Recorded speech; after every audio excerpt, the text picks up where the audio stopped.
तुझसे बिछड़ूं तो तेरी ज़ात का हिस्सा हो जाऊं, जिससे मरता हूँ उसी जहर से अच्छा हो जाऊं। तुम मेरे साथ हो ये सच तो नहीं है, लेकिन मैं अगर झूठ ना बोलूं तो अकेला हो जाऊं। मैं तेरी कैद को तस्लीम तो करता हूँ, मगर ये मेरे बस में नहीं है कि परिंदा हो जाऊं। आदमी बन के भटकने में मज़ा आता है।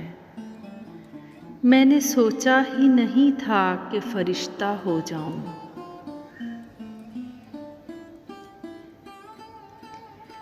वो तो अंदर की उदासी ने बचाया, वरना उनकी मर्जी तो यही थी कि शगुफ्ता हो जाऊं।